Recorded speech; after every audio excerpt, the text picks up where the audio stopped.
This is RBN, the Republic Broadcasting Network.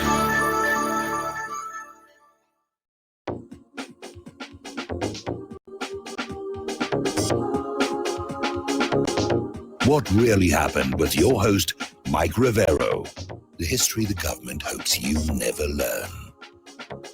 Here is your host, Michael Rivero. And welcome to our show today. It is Wednesday, September 30th, 2020, middle of the weekday, hump day, last day of the month of September, starting that long, slow glide down to Pow on a Friday. We have a lot to talk about today. My talking points list is really full, and we're going to try and get through as much of it as we can before we open up the phone lines here, because I can imagine all of you are going to want to be talking about last night's presidential debate. Everybody tuned on in expecting fireworks, and what we got was a dumpster fire that Chris Wallace was not able to really deal with all that well. So it's kind of hard to say who won. A lot of people are saying nobody won. Others are saying that Donald Trump won, Chris Wallace came in second, and Joe Biden came in third. So let's get right on into it. Mike is in our control room, twiddling the dials, keeping us out of trouble. So Donald Trump and Joe Biden basically shouted over each other, insulted each other, and Chris Wallace just lost control of it. And so Wallace really was not doing a good job as a moderator, and he's already come under some criticism for that. And what was really kind of weird, showing his bias there, is Chris Wallace started debating Trump in the first 15 minutes. And Trump actually came out and said, "I guess I'm debating you, not him, but that's okay." So Chris Wallace is facing a backlash, including from his colleagues, over his obvious bias during the debate, which we knew that was going to be an issue when they announced the moderators. All of them are pro-Biden, anti-Trump. And now there is a growing call for Joe Rogan to moderate the next two presidential debates, following the debacle that Chris Wallace left in his wake here. Basically, Wallace's moderation left a lot to be desired. Critics renewing calls for podcaster comedian Joe Rogan to handle the upcoming event between Donald Trump and rival Joe Biden. Minutes after Tuesday night's debacle ended, let's use the correct word, Rogan's name was trending on Twitter, with supporters saying he could have handled the night's proceedings far better than Wallace. Okay, even Claire could have done a better job than Mike Wallace did on that one. Than Chris Wallace, rather. People are pointing to one particular moment where they think that Joe Biden really did himself a lot of damage. Chris Wallace asked him, "Have you called the Portland mayor or Oregon governor to stop the violence?" And Joe Biden replied, "I don't hold public office now." So a lot of people are saying that was the moment Biden lost the debate. The pivotal moment of Tuesday night's debate was when Joe Biden was asked if he called Portland mayor or Oregon governor and told him to stop the violence. Joe Biden admitted that moment he's not a leader. He's not up for the job of president, and he is blind to the violence or afraid to speak out about it. All righty. Joe Biden tells Chris Wallace he does not support the Green New Deal, but that's not what it says on his website. So right there was an issue. Now, interestingly enough, over at the Drudge Report, normally they will run post-debate polls. They've been doing it for years. Last night, they did not do so. And I think the reason for that was pretty obvious. We ran our own poll here at whatreallyhappened.com. And as of the last time I checked, 89% of respondents said that Donald Trump won, and 11% said that Joe Biden won. Apparently, over at Telemundo, Hispanic voters polls show Trump at 66% and Biden at 34%. Now, over at CNN, they were asking undecided voters who won the debate, and only one person raised their hand for Joe Biden. So it did not do well at all for Joe Biden last night. I don't think it did all that well for Donald Trump. He didn't come across as presidential. We were expecting a little more dignity from both of the debaters. And I don't know who did Donald Trump's makeup and hair for the debate last night, but I suspect it may have been the same guy who did Richard Nixon's makeup when he debated John F. Kennedy, because Trump looked terrible on that stage. And I know that's going to work against him. Interesting little historical aspect about that Nixon-Kennedy debate. People who heard the debate on radio thought Nixon had won. People who watched it on TV thought Kennedy had won. That's how important this sort of thing really can be. Anyway, the media is calling for the upcoming debates to be canceled. They urge Biden to back out after this brawl with Trump. Biden's campaign manager is saying no, they will be there for the next 2 debates this coming month here. Now, Jerome Corsi is out there saying that Biden was given the debate questions in advance. And apparently he announced this during an interview on radio station KXEL. And it's a national radio station affiliated with Fox News Radio. Apparently, Todd Starnes also had that same story, that Biden got the debate questions in advance. And I remember noticing when Chris Wallace was introducing the whole thing, how he made a point of saying, I wrote these questions and nobody has seen them but me. Like he just really wanted to reassert that. Interestingly enough, some eagle-eyed watchers spotted what looked like a wire poking out from underneath Joe Biden's coat. And another one said there's something that looks like an IV port in his wrist. And that was picked up by quite a few people here. All righty. All right, we're going to go ahead. The phone calls are already starting, so we're going to start taking phone calls. Kevin in West Virginia, aloha, what's on your mind? Hello, Mr. Mike. I wanted to talk about the debate. I think Trump was a little too polished. I like the rawness of him from 2016. I think Biden, a lot of people were probably like, what drugs was he on? Things like that. I think he had a couple blood transfusions right before the debate made him look plump like he was. I'm curious to hear your, what did you think? I think Trump could have looked more presidential and more dignified. I mean, he's been president now for 3+ years.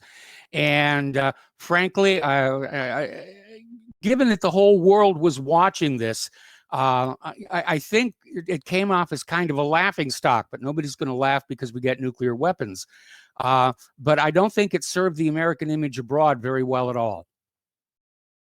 So I totally agree with what you're saying. I also think Chris Wallace, what an a-hole he is.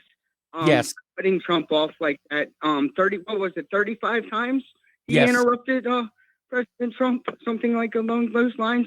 I mean, Why was it all about? To me, it seemed like it was all about Chris Wallace and what he could, what jabs could he take at Trump? It seemed like the debate was against him and Trump, and there was a bumbling idiot in the background just mumbling to himself, walking around on stage. But that's all I wanted to throw in there. I'm curious to hear everybody else's thoughts. Thank you for your time, sir.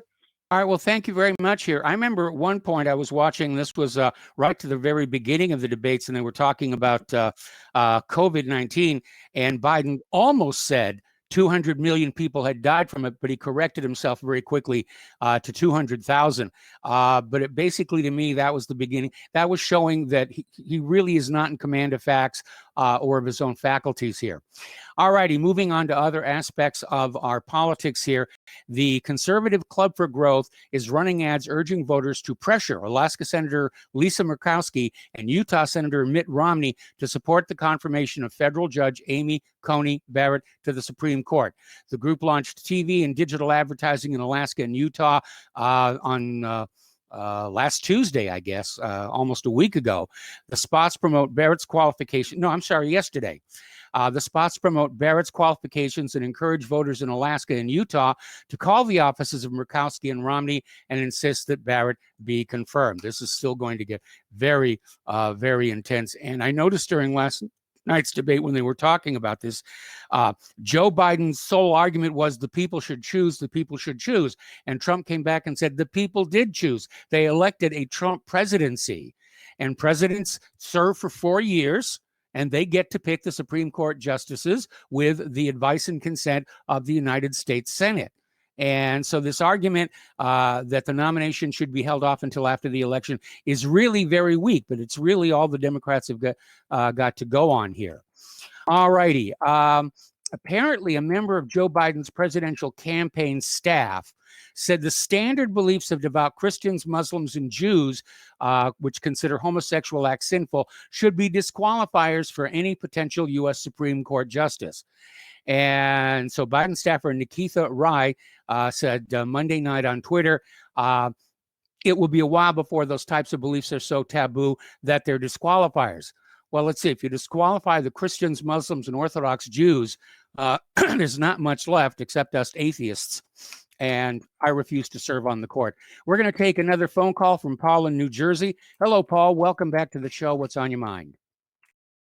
Michael, I watched part of the debate, or as much as I could stomach.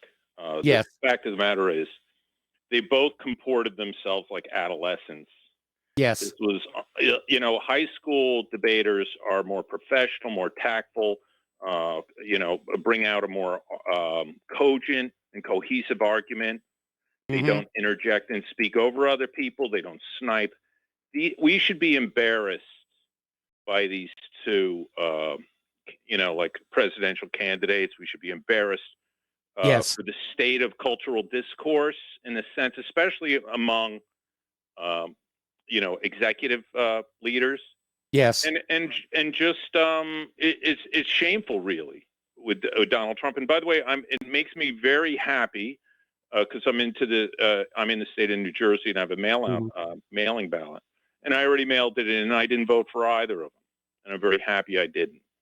Okay. Because this is the kind of thing that Donald Trump does. He creates his own problems for no reason by just being crass, verbally abusive, and rude. Because you just don't interject when somebody's got the floor. And so, both of them are just as equally horrible. And on that, I just wanted to mention that. There's one other topic I'd like to bring up with you. Real quick. I mean, yeah. Just about what's going on, the disgrace of American foreign policy. But when I heard that the Turkish F-16s coming out of, helping the Muslims of Azerbaijan were used to fight Russian fighter planes who are supplied by Russia for Christian Armenia. And so this is, again, another reason people wonder why a guy like me didn't vote for Trump. It's because of that. It's our weapons and getting in the hands of radical Muslims. And now it seems like the United States, or at least Israel, we know, is going to side up with Azerbaijan and the Muslims. Yes. And so the history of just Christian persecution is happening right before our eyes. Donald Trump is overseeing this, or is he? And Pompeo definitely is. Pompeo's definitely running that show. And so it seems like it's like the United States is helping against the Armenians. That's what's happening here. That seems to be it's unclear how much help is involved because Turkey bought those F-16s from the United States. The U.S. didn't give them. I know but it's still American weaponry. Yes. In the hands of Muslims, right, fighting against Christians. And I generally, I'm an agnostic, but I prefer Christian civilization to Islamic civilization. And America's, and the West is historically Christian. So it's one of these instances where we're taking the wrong side again, or seem to be, or the weapons are ending up in the wrong hands again. And it's just, I've had it. I can understand your frustration. I mean, would it make you feel better to know that the F-16s did shoot down one of the Sukhoi 25s? No, that doesn't make me feel better because the Sukhoi 25s ended up in the hand of the Christian Armenians. Yes. See? And so I, in this case, as a sympathetic towards preferring Christianity as a lifestyle and as a religion, it's just I don't see, again, why America is, again, our weapons are ending up in the hands of Muslims. Either way, it's more of a reason why I'm not a Donald Trump supporter. And on that note, thank you, Michael. All right, you've got it here. Boy, the phone lines are loaded up here. We're going to switch over to Don in Arizona. Hello, Don. Welcome to the show. What's on your mind today? Hello, Mike. I didn't watch any of the debate. I can't stand that guy. What's his name? The moderator? Chris Wallace. Chris Wallace. Yeah, I wanted to say Chris Matthews. Chris Wallace Oh, I can't stand the guy, so I didn't watch a minute of it, and I won't watch any of it. And why do they have to have a guy like that? Why can't they have somebody that people like? Nobody likes Chris Wallace, really. Chris Wallace. Nobody likes him. No, they picked moderators who were going to be, pardon me, sympathetic to Joe Biden and hostile towards Donald Trump, and Chris Wallace certainly was last night. Yeah. But he's repulsive. He's just a sniveling scumbag, with all due respect to him, I can't say anything good about him. I guess I better drop the subject completely because there's nothing anybody's going to say about him that's good, But yeah, the next time there's going to be the vice presidential debate. I'm looking at the schedule. That might be fairly interesting. Pence against Kamala. Yes, and then after that there'll be two more presidential debates. So this was only the opening salvo. But what I think we ought to have? I think we ought to have is a debate between Kamala Harris and Donald Trump because of the very real possibility that if Biden wins or steals the election in November, that Kamala Harris will wind up in the Oval Office after a year or so. Right. Well, we all know they ought to have somebody that people like to be the moderator. That way they tune in.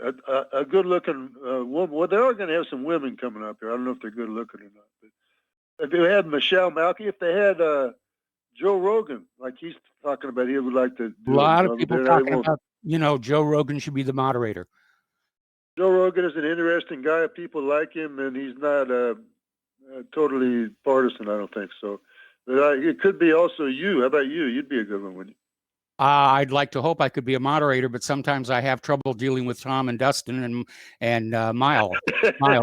You got so I don't know how good of a moderator I would be. I'd like to think I'm better than Chris Wallace. You got experience in the field with your debates here on the radio show, Mike. Okay, yes. I'll let you go. Thanks a lot. All right, thanks an awful lot. We're going to switch over to Peter in Los Angeles. Hello, Peter. Welcome to the show. What's on your mind?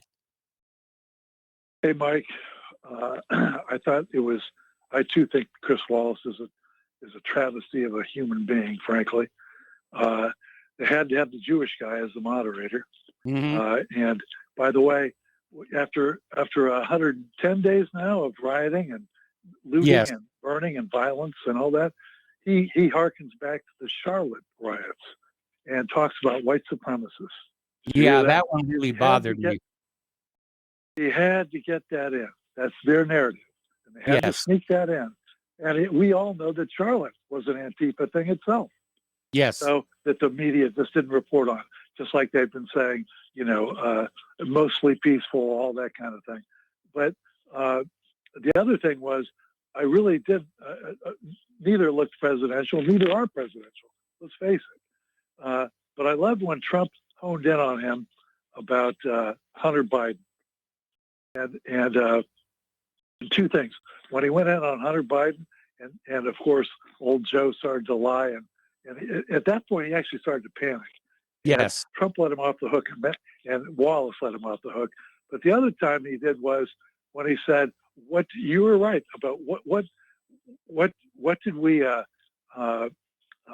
did you make a call to Portland or to Minneapolis or the governor and the mayors? They're Democrats to say stop these this looting and violence, this months of violence." And he said, you said what he said. He weaseled out of it.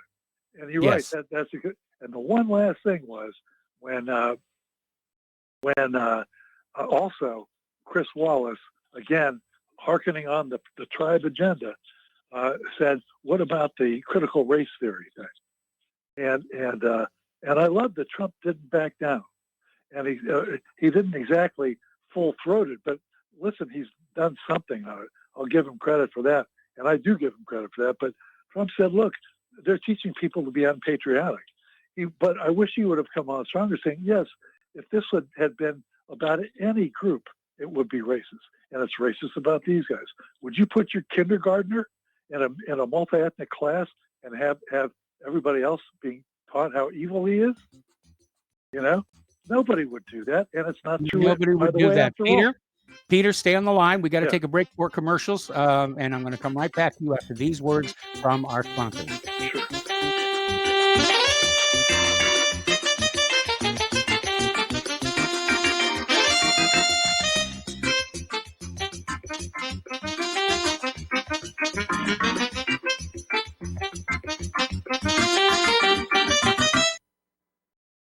Here at Republic Broadcasting Network, we have been building our online store. Well, we have been focusing on bringing you the best talk show host in the country. Here at Republic Broadcasting Network, we also want our listeners to have products they can use every day and in times of emergency. We have added new products each week to our store. Your support of this network, plus products at the best prices, is a win-win situation. Check out our new store. Go to our website, republicbroadcasting.org, and click on the online store located at the top of our website. Together, we can continue to grow RBN and help our listeners prepare for the future.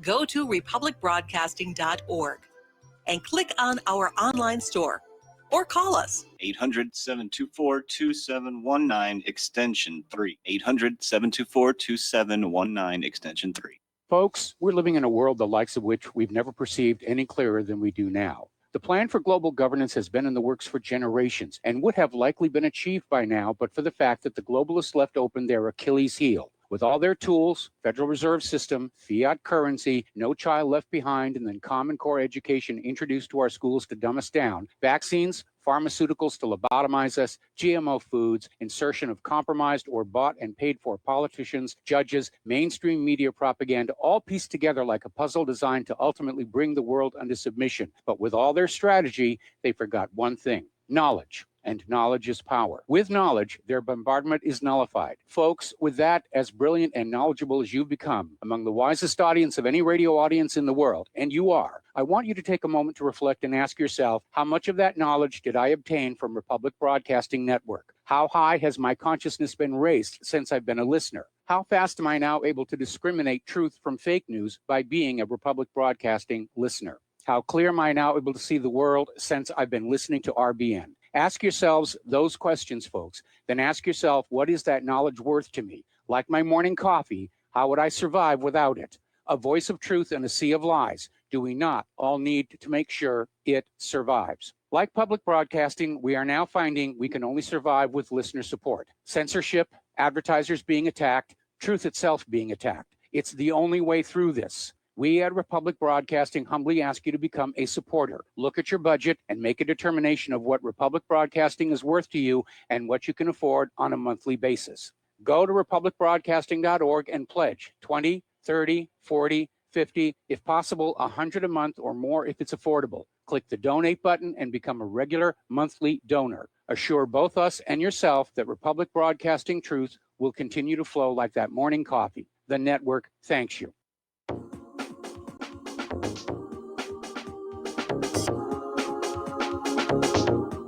What really happened with your host, Mike Rivero.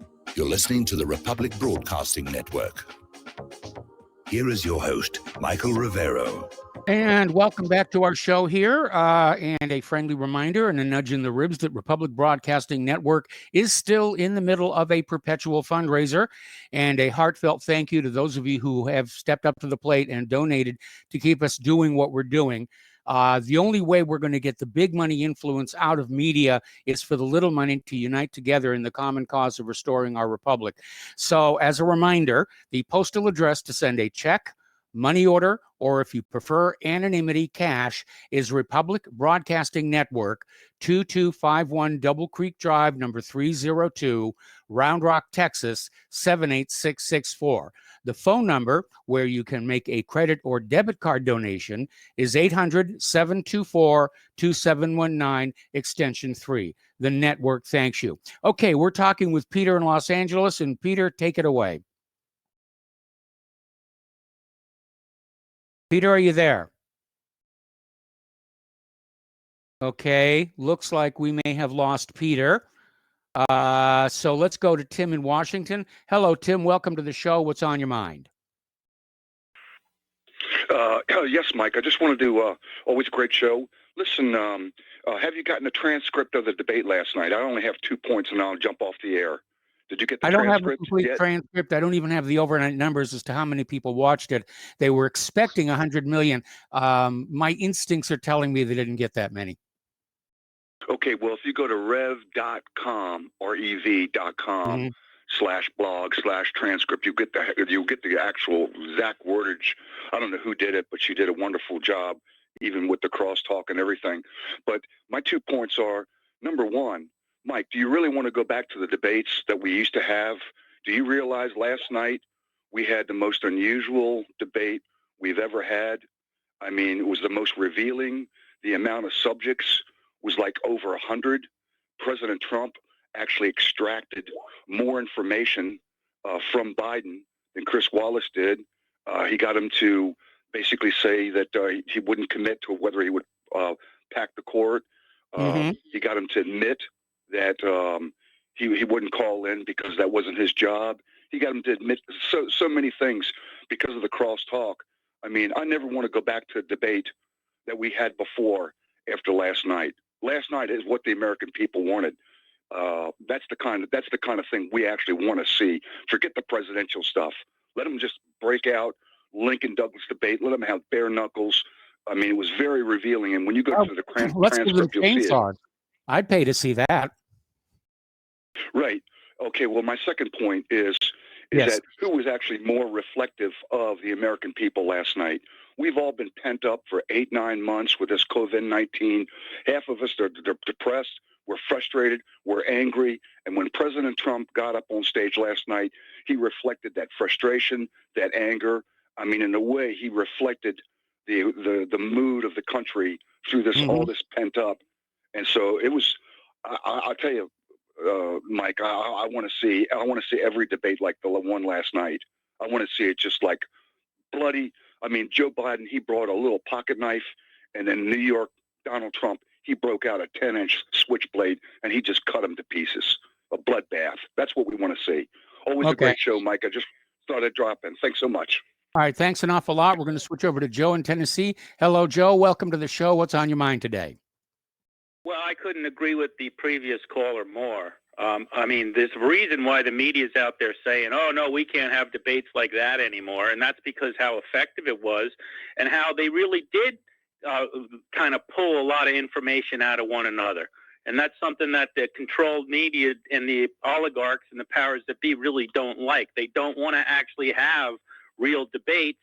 And yeah, it was a little ugly and a little like interruptive, but it was great. I mean, it's almost, my favorite debate before this was the Hillary Trump debate where they had the female rape victims of Bill Clinton. I think that kind of stuff is fantastic for the country. I think that, I'd give 3 kind of comments on the debate. I think Trump won on like the ideas portion of it, because then again, I agree with Trump. But I think by the other thing that how Trump really won was, a lot of the big things with like people saying they don't want to vote for Trump and they want to vote for Biden is, oh, Trump's so unpresidential and he's nasty and all this. Well, he made Biden. I mean, he did look kind of unpresidential with the interruptions, but so did Biden. So all this thing about how mean Trump is and, how rude and brash. Well, Biden was doing the same thing. So he kind of just equalized that whole advantage that Biden had out of it, And he also made Biden separate from his radical base. I mean, with the greenhouse stuff and, there was a lot of times, so I'm not socialist. And, he was like throwing Bernie over the side and AOC over the side. So, of course, Bernie and AOC aren't going to say anything, but a lot of their supporters are actually very principled.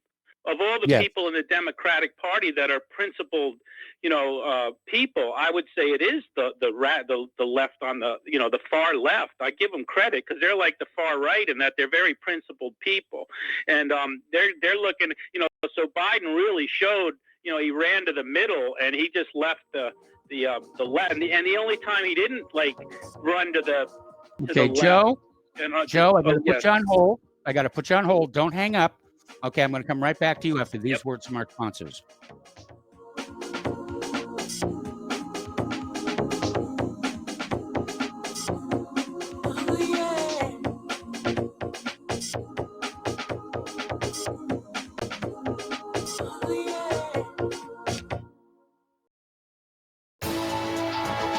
You are tuned in to the Republic Broadcasting Network. Visit our website by going to republicbroadcasting.org.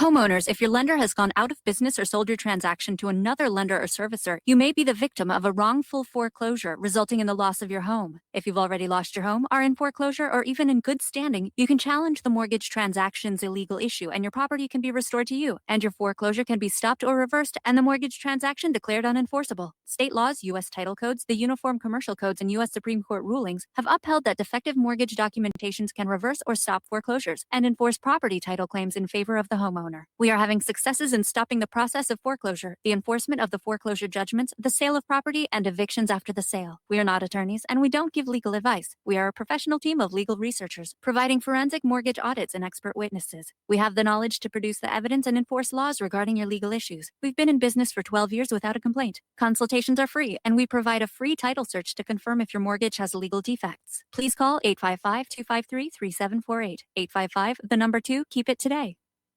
Hello, I'm Dr. Leonard Horowitz. I was right 30 years ago in warning the world about threatening lab virus outbreaks, AIDS, and Ebola. I was right 20 years ago when FBI Director Robert Mueller made me a suspect in the anthrax mailings because I warned the Bureau before the CIA's biocrime and Cipro sales psyops happened. I was right about COVID-19 being an AIDS-laced mutagen planned to resurge this fall to excuse officials' profitable depopulation globalization agendas. And I was right about the only safeguards being antioxidants and holy spiritual sustenance.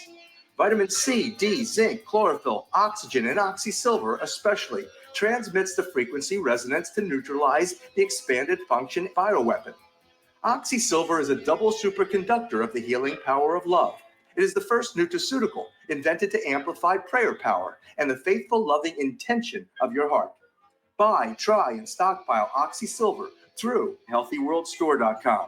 What would you say if I told you we have a new tool that will increase production and lower maintenance costs for your meat processing company? And it would pay for itself in just 6 weeks. When pigs fly! The new Ease Off Model Easy 4 replaces old spring-style carcass droppers and is faster, safer, and more reliable. The Ease Off lowers or lifts 1,000 pounds to or from your rail automatically using our remote control. Sounds expensive. Can I afford it? Can you afford not to try the Ease Off? It installs fast with just 3 bolts in place of your current dropper. The effortless operation will reduce fatigue and injuries, speed up your line, eliminate downtime, and increase profit. How can I order my Ease Off? Go to easeoff.com, EAZEOFF.com, and hurry because we are offering $200 off on the new Easy 4 for a limited time. Easeoff.com. We make pigs fly. Cows, too. Ease Off LLC, Summersville, Missouri, 417-932-6419. When all this twisted steel was swept away, did these remaining holes reveal what's really happened? Welcome back to our show here. We're talking with Joe in Tennessee. And Joe, if you could pick up where you left off. Yeah, well, I was saying that Biden kind of made several mistakes, but I'll give him credit on one thing. I didn't think he'd do as well as he did. I mean, he didn't there was very little of the word salad mumbling Joe. And he stood up for 90 minutes and, basically he looked a little pale. But other than that, he looked, like he could be president, which so far I've never seen. So I thought it was going to be a lot worse. I thought he was going to do a lot worse personally. Mm-hmm. So in that respect, I'd say for him it was a success. And the problem with him is he does have the radical left, who he kind of pissed off, I would think, from some of his answers. And he also pissed off the middle because he wouldn't condemn violence and stuff with Antifa. And he gave some mealy-mouthed answers to that. And, to me, if you're going to anger the left, you can anger them on that and gain on anything you're going to lose with the gaining from the middle, because that's really going to hurt him. The law and order, the Antifa thing. And as far as Trump, his real weakness is this COVID thing. I mean, they're going to beat him over the head with this COVID thing, and it's a pretty hard thing for him to fight against. So I know we all know his side of the story, but if you're mad about, what's happened to COVID and losing your jobs or whatever, it's pretty easy to want to blame the president, and so I thought in that respect Biden had did pretty well on Trump. But altogether, I think Trump, kind of cleaned his clock. And as far as, once again, we get back to him splitting his base up and angering the people that put him there. And also by Trump bringing Biden down, making Biden act unpresidential, takes another big, deciding factor when people decide who they're going to vote for. But I really don't think there's that many undecideds left in this election, to tell you the truth. I think people are... if the debates are going to change your mind by now, I don't know. I think the biggest debate now is going to be Kamala Harris and Pence. That's because, and enough of us know that Harris is going to end up being president. But, Biden isn't going to last 4 years. No, so he that's isn't. and I think she's a real horror show. She's always looked bad in debates. Tulsi Gabbard took a knife to her and cut her up. I mean, not that Tulsi isn't good. Tulsi is wonderful, as far as beautiful and a good debater. And so that's going to be the real interesting one now. But it was good, as far as like getting like I said with that other caller, he's 100% right. These are what I like to see in debates. It wasn't that controlled. And that's what I like to see. I hate the controlled news media. I hate, you get these moderators. It's like they want to be the big show themselves, and to let them like go at each other and bring up things about each other, I thought was wonderful. Well, they're already talking about giving mic cutoff switches to the moderators for the two remaining debates. Which would have gotten things. It's a little scary, and again, the moderators themselves are seeing themselves as the star of the presentation, and they're not supposed to be. I'll tell you the point where I think Biden did himself the worst damage was when he got up there and said, "I am the Democratic Party." That was a little too état de moi for me. He says that. And then in the same breath or a little later, he says, well, who am I to call like these governors of other states? Well, if you're saying you're the titular head of the Democratic Party, why shouldn't you get up the phone and say, hey, do something about these riots? I was like trying to tell Trump that, hey, say that to him. Like you're going to say you're the head of the Democratic Party and then, I can't just call them, tell them to stop the riots, So in that respect, you can't play it both ways, Joe. But the problem is that he can say pretty much anything, and the media isn't going to call him on it. They're not going to call him on Hunter. None of his lies or exaggerations are going to be brought up by the media. So you need a debate like this for Trump to actually get his points out, because otherwise the average American doesn't really get a chance to see and hear these things. Yes. Most people don't even know about the Russia stuff and how Trump's been vindicated on Russia and how all these people, so during these debates, he's got 90 million people, half of them don't even know half of what he's been saying. So in that respect, all these debates are good for Trump, and they're bad for the establishment and the deep state, in my view. Last night was good for Trump. There's no question about that. But my concern about the dignity and looking presidential is those are elements that lend strength to the person. And in sort of walking away from that, even though he was able to goad Biden into some serious missteps, to me, Trump came across as looking weaker than he needed to be. Yeah, I personally was a little surprised by it. I was worried when I first started watching it. I was worried, more because I like Trump, and I thought, boy, he's being very aggressive. I wish he wouldn't interrupt. But then when Biden started doing it too, I realized I think he was tactically doing that. And if Biden would have just kept his cool, he would have won that debate, because but Biden fell right into it himself. He started interrupting. Yeah. He called him a clown. He told him to shut up. So in that respect, Trump actually got Biden, goaded him to what he wanted. It was pretty smart, if you ask me. But yes. Anyway, I'll let other people call, and thanks for having me, Mike. You've got it. Thank you for the phone call. We're going to switch over to David in Boston. Hello, David. Welcome to the show. What's on your mind today? Oh, yeah. Aloha, Michael. I just took my phone off speaker. Mike suggested that I do that. The only reason I would keep it on speaker is I have trouble hearing who I'm talking to. Can you hear me better now? Yes, I can, and you're talking to Michael. To Michael, yeah. And what did I say? No, you said you had trouble understanding who you were talking to. I was trying to make a joke, and I failed miserably. Oh, okay. Hey, Mike, I've been trying to. My brain won't quite download it, but you helped me yesterday with Boris Spassky. I had the Boris part, and you helped me with the Spassky. Now, who was that? As opposed to this Chris Wallace, there was a really nice gentleman. He was so appealing. He's just the nicest journalist, and he moderated some presidential debates a while back. And you have such a good memory with these media people, but all I can get is his first name was Bob. You know that nice man, that really nice not journalist. Ringing a bell. Sometimes he used to do, huh? It's not ringing a bell. Oh yeah, okay, yeah. Maybe if it comes to me, well, when I get off the phone, I'll fish around on my smartphone here, and then maybe tomorrow I'll have his name, you know. Okay. But his first name was Bob. But anyways, Mike, then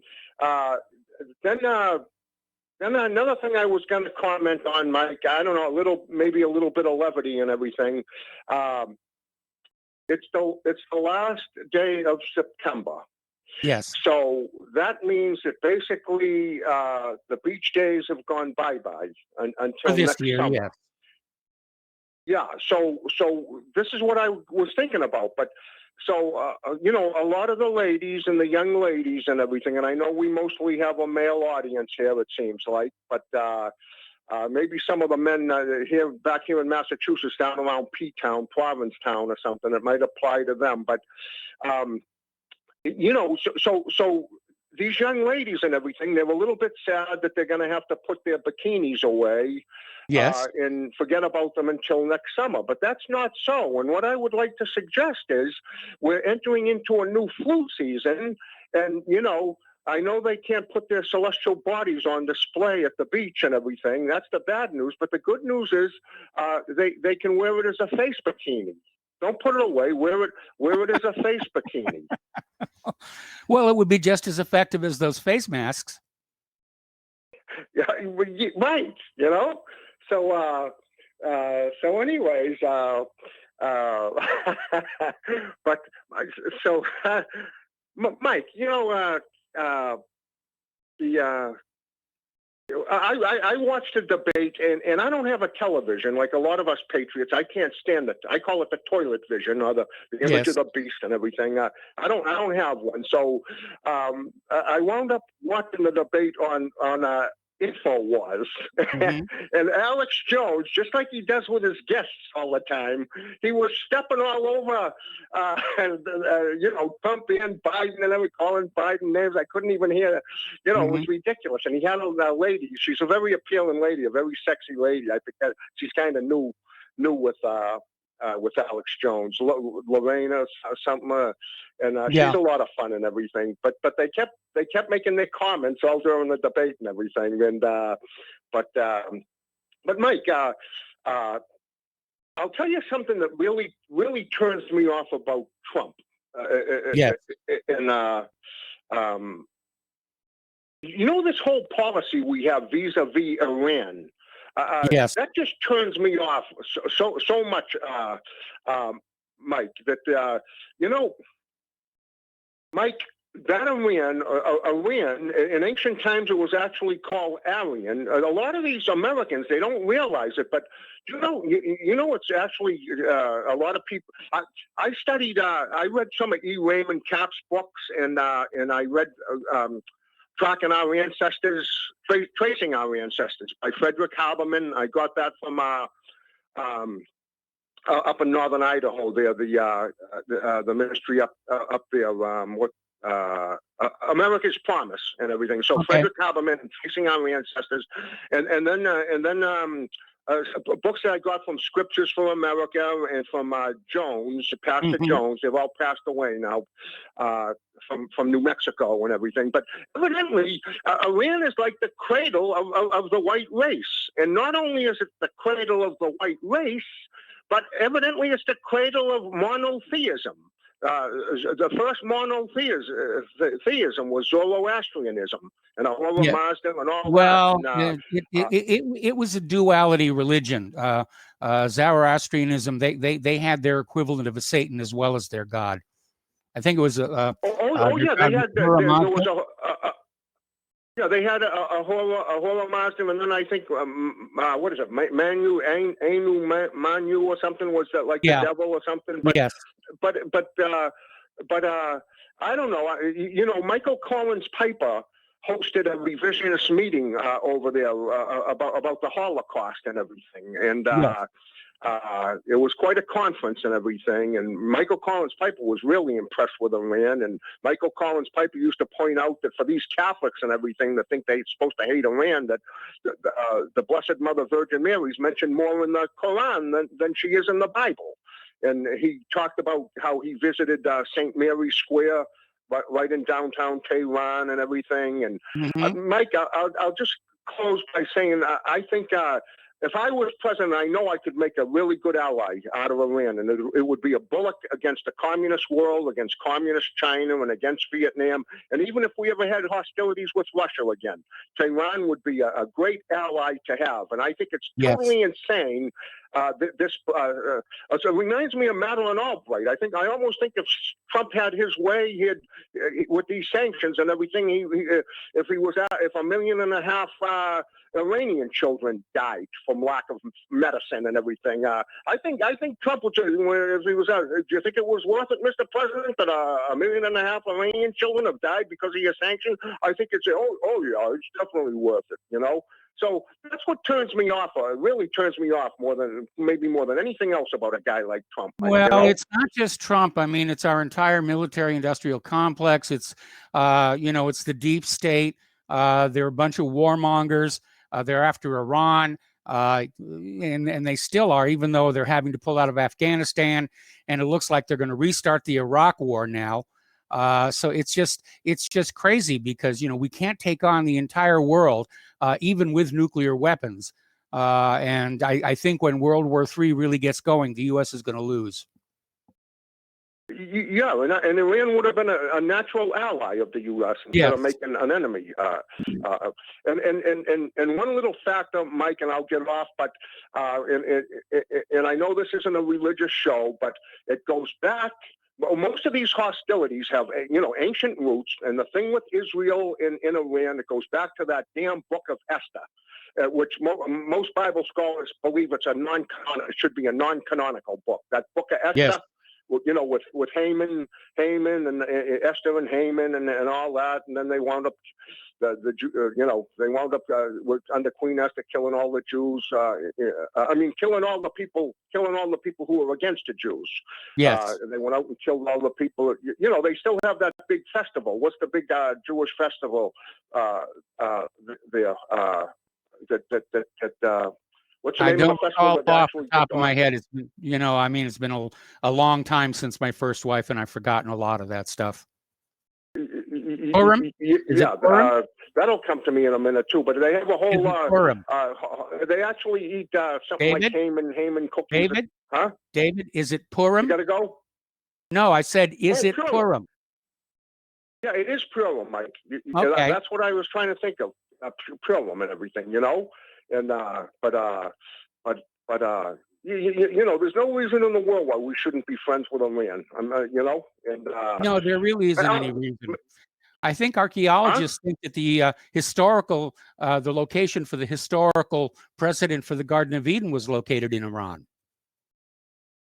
Yeah, exactly. In ancient times, it used to be called Alien and everything. It's like the white, some of these people say, in the last ice age, as the glaciers retreated from northern Europe, the tall, blonde-haired, blue-eyed man emerged from the caves of northern Europe as the glaciers receded. And no, according to these scholars like E. Raymond Capp and Frederick Haberman and tracing our ancestors, all the Europeans migrated up from the Middle East. That's why they even call it Proto-Indo-European languages. Proto-Indo. You know, our roots are down there in that part of the world, not up in the caves of Northern Europe as the glaciers receded. You know, we migrated up into Europe, you know?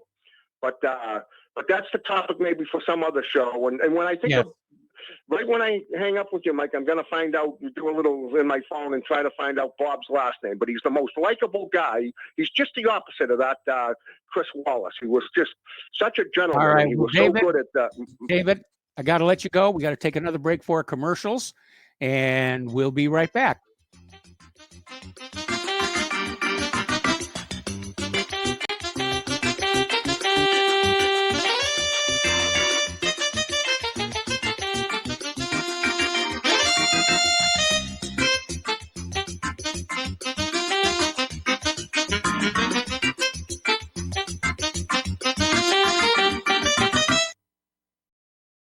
Homeowners, are you in foreclosure, expecting to be served with a foreclosure lawsuit, or suspect your lender has coerced you into an illegal mortgage transaction? A huge number of mortgages made in the last 10 years have legal issues and are possibly defective. State laws and the U.S. Supreme Court have upheld that defective mortgage documents are grounds for foreclosure defense and for counterclaims in favor of the homeowner. If your mortgage has been sold or assigned since closing the loan, it may be defective and you may be paying the wrong party, and the lender may not have standing or the right to foreclose or collect payments under the law. If you would like to know if your mortgage is legal or not, or know if you are paying the right party, we can help. Our initial consultations are free of charge. We are not attorneys. We are legal researchers and work closely with experienced lawyers who know how to help you find the evidence to help you keep your home. Call toll free 1-855-2-KEEP-IT. That's 1-855-2-KEEP-IT today. Ladies and gentlemen, J.R. Moore here. We have a special promotion going on at Republic Broadcasting. This is a fundraiser for Republic Broadcasting involving the Energy Cleaner. Mail me a postcard. My address is at my website at thelibertyman.com. We pick a postcard every other Thursday. When your postcard is drawn out, you get to buy an Energy Cleaner for $215 instead of $285, $70 discount. $200 goes to Republic Broadcasting. You also get a 10% discount on my mattress pads. So get those postcards in, put your name, your telephone number, your email address on there, and when your postcard is drawn, you get an Energy Cleaner for $215 instead of $285. Mattress pads, 10% off. Help us out at Republic Broadcasting and help yourself to get an Energy Cleaner at a deep discount. It's a win-win situation for everybody. We hope you can get these postcards in soon. Thank you very much. The Republic Broadcasting Network late night premiere show Red Pill Hardcore is hosted by activists that want to hear from you, the listeners. So that you can get involved in the activism, please call in at 800-313-9443 at 10 p.m. to enter the discussion. To book yourself as a guest, call our studio at 202-657-5715 or contact RVN staff. Remember, keep it real and take the Red Pill. So, you love talk radio? Then you'll love TalkStreamLive.com. TalkStream Live is always on, 24/7, with the best streaming talk shows. Find your favorite talkers and discover some new ones. It's free, readily available online or on mobile with any smartphone or tablet. Finding your favorite talk shows all in one place has gotten a whole lot easier. Just go to TalkStreamLive.com. Be sure to download the free apps from Google Play or the iTunes App Store. We the people, in order to form a more perfect union, establish justice, ensure domestic tranquility, provide for the common defense, promote the general welfare, and secure the blessings of liberty to ourselves and And welcome back to our show here. We're going to go back to the phones to Kelly in Austin. Hello, Kelly. Welcome to the show. What's on your mind today? Mike, is that you singing that little ditty? No. Yeah, it sounds a little like you. Last night, Joe Biden was not able to pull the stunts that he pulled against Paul Ryan back in 2012 in that debate. Do you remember that one? He was boorish. Yes. Yeah, he was boorish. He interrupted. He laughed. He chortled. And it was one of the most embarrassing or boorish performances I've ever seen. And last night he ran into somebody who ran right over him. Yeah. I thought in many cases, in many points during the debate, Biden looked shocked. I don't think he expected Trump to be that aggressive. Now, yeah, the debate there could have been more decorum in the debate, but I have to agree with one of the earlier callers. I'm tired of these scripted, the scripted give and takes that you see that you've seen in most cases. I was pleased to see Trump come out swinging, and I think a lot of Americans wanted to see that as well. And there were many points during the debate at which I think he got Joe Biden to expose himself and to admit the things that are going to hurt him with his base, and that certainly are going to convince other people who might be sitting on the fence that they don't want to risk casting a vote for him. Mm-hmm. I'll be curious to see how the next debate between Trump and Biden works out. I expect that the moderator, whoever is going to be in that case, or the moderator or moderators, will be even worse than Chris Wallace was. Chris Wallace was a horrendous moderator last night. Yes. He was actually part of the debate team. I mean, Trump had to debate Wallace, and he had to debate Biden. Yes. So it was a one-on-two. And yeah, there were a few weak points in Trump's performance. By and large, I think people saw somebody who's going to stand up and fight for them as opposed to fight for the damn deep state. Mm-hmm. Okay. So, that's all I really have to say about it. I don't want to drag this out any further. I mean, I'd give Trump a solid A- on that. Okay. Biden, That sounds about right. Yeah, Biden. I despise Biden. I've despised him for years, and I think his performance last night was exactly about what I expected of him. Anyway, I'm enjoying the comments from your other callers. All right. Well, thank you for this call here, and we're going to switch over to Pat in Fort Worth. Hello, Pat. Welcome to the show. What's on your mind? Hi, can you hear me? I hear you fine, and you're on the air. Okay, toward the end there. Oh, actually, I got to put you on hold, Pat. We're at our station break, so don't hang up. Okay. I'm going to come right back to you after station identification.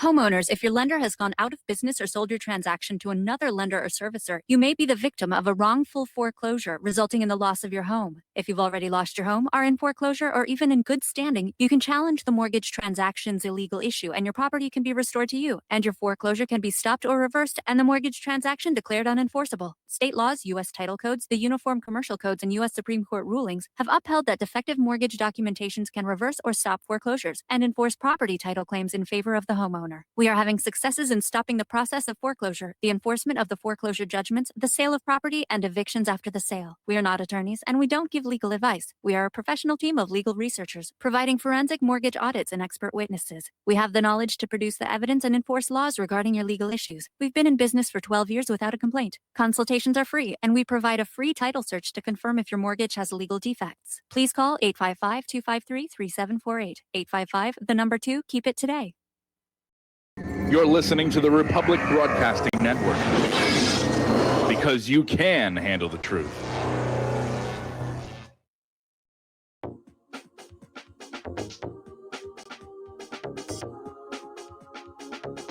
What really happened with your host, Mike Rivero, because World War III is a really bad idea.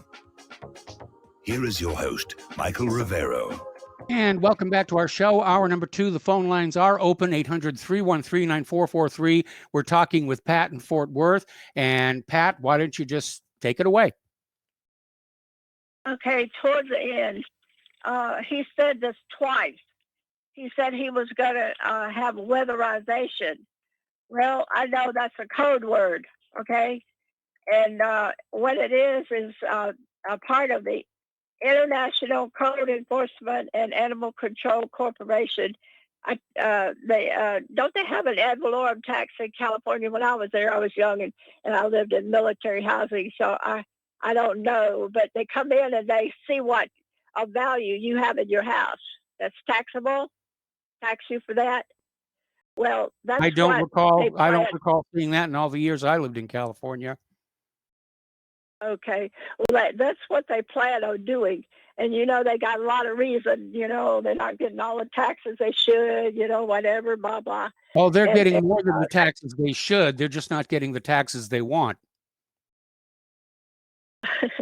Well, I don't mean them. I mean here. Anyway, if you look up, if you search on the internet the word weatherization /Martinez, you will find eons back 12 years ago. There were over 1.5 million entries. Now the reason is because a lot of people put the same thing in, but just look and see what they plan on doing. If anybody has the courage to look it up. Okay. And I know it's still there. I looked last night. So people better get it while it is still there, because we better be looking out for that. Because see, if they come in your house to look at what you got, oh, you're a hoarder. You got food, huh? Oh, you got guns. Oh, well, granddaddy's. Well, look at that door. It's hanging a little crooked on the hinge, because Grandpa hangs his coats on it, real heavy, and so hey, they take your house. They will. Okay. He had to say that. He said it twice. So he that was code for everybody out there. All right, Pat, thank you very much. Thank you for the phone call. We're going to switch over to Nick in Clearwater, Florida. Hello, Nick. Welcome to the show. What's on your mind? Hey, Mike. How you doing today, man? Doing all right. Listen, all right, man. That last lady's right. I mean, and part of the problem is the people, they'll call the police if the picture's crooked on the wall or if they stub the toe. They'll call the police on their neighbor. So that's going to be a real problem for sure. And as you know, the revolution started long before this, long before the bullets started flying. So I got an idea for Trump. If he really wants to bring some unity around here, he's off on Iran, but he's okay on the pedophiles. But if he really wanted to do something, he could let Leonard Peltier go, because everybody knows that evidence on the AR-15 was not admitted by the forensics experts, and that's a complete fraud. Yes. And, the 3 words, and the 3 words that the government will never say is, we were wrong, Nope, they never Listen, do. if we get a chance, yeah, it's just that. I'm afraid we're going to have to go through this. Hopefully it'll be as mild as humanly possible. I think it will, And the same goes for some of those Black Panthers. They should be let go, Or we could just put David Duke and Pagliar on the next ticket and see how that goes. Maybe Okay. McEnany, the White House press lady. Yes. And I got a little brief word for yeah. How about Dusty over there in New Jersey? One thing I got to make a point with him. I think he's great, man. You know, he expresses the exasperation of kind of like, which way do you turn? I mean, no matter which way you turn, it's like a house of mirrors, you know, because a lot of the people wouldn't know the Hegelian dialects from Haagen-Dazs ice cream, unfortunately, you know. Yes. All right, man. So nothing I admire more than a beautiful, smart woman that's smart and informed. That goes for Claire too. I enjoy her a lot. And hey, God bless America, man. I guess that's about it for now, Mike. All right. Tell the people one more thing. If they got 10 or $20, I'm a poor boy, but send it on into RBN because you are a real lifesaver. You know, there's been many days when I lived in Austin, Texas in the earlier days where there was nothing else to do besides, you know, hang on to you guys and RBN and Genesis. And before that, it was AM radio when I was a little kid, you know. So there's been a constant stream of common sense coming through. It's just some people are interested in it and some people are not, I guess you might say. Thanks, Mike. All right. Thank you very much for the phone call. We're going to switch over to Jackie in Arkansas. Hello, Jackie. Welcome to the show. What's on your mind? Hello. Hello, Michael. I wanted to first express that I've had the pleasure and the privilege to listen to you for about 10 years now. And I enjoy the logic and rationale that you as a host have shown through these years. That's why I continue to listen. Well, thank you. I would like to thank you, Mike, for your dedication. I first want to one of your callers, this has been gnawing on me.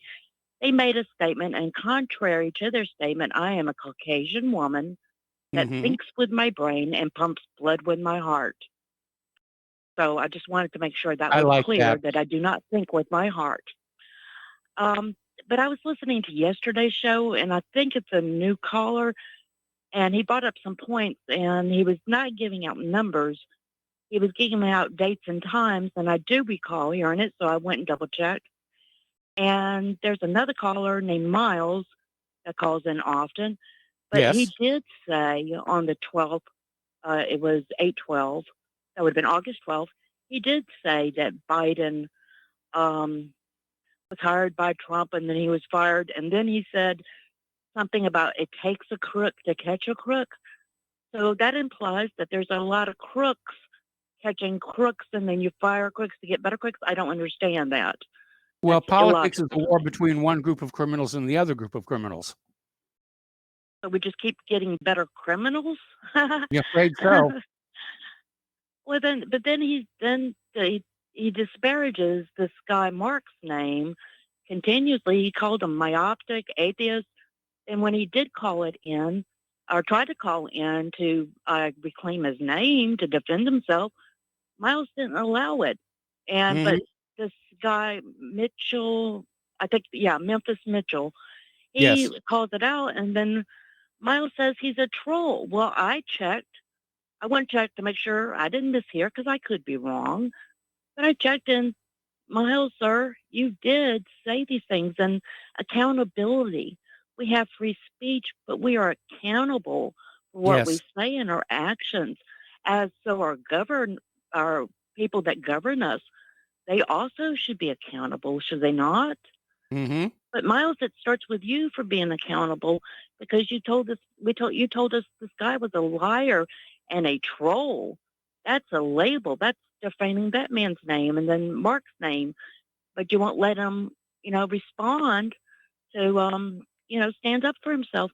So I don't know. And then it just reminds me of what I witnessed last night. It was so appalling.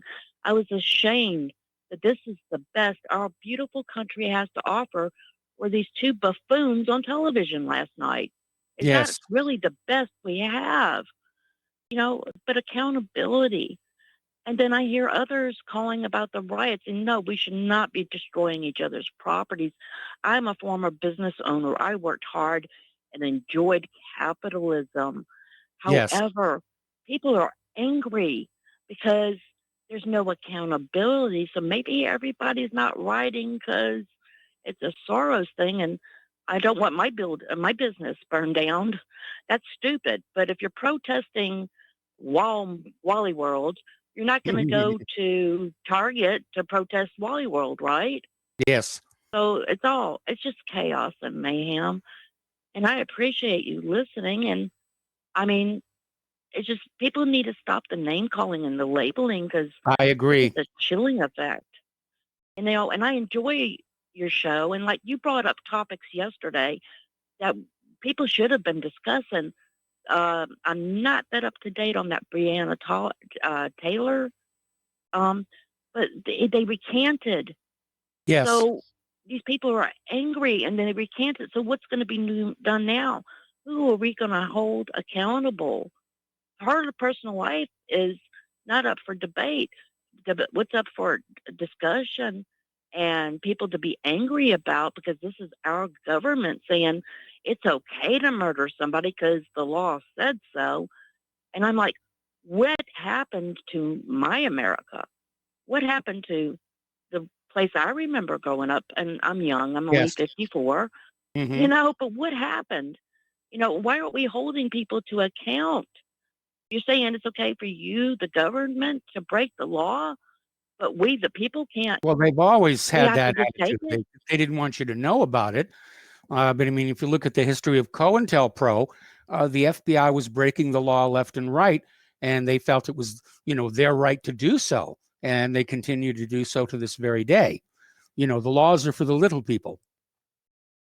But why do we allow this then? Would that be the next logical Good question? question. Why do we allow this? Because I was talking to one of my neighbors and we were just talking. She's not as educated as I am, but that means she does think. And I'm like, why do we continue to do this? She goes, because it's the way it's always been. So my next question was, why? Why? Is there not something better? Or is it, I don't know. I don't have the answers, Well, I Mike. mean, just because you've hit me in the forehead with a baseball bat every day for the last 2 years is no reason for me to let you do it today. So, but these are just, things maybe to start thinking about, Mhm. accountability. We're all accountable. And so I would ask the callers to please be accountable for what you say. And if you don't remember what you said, go listen.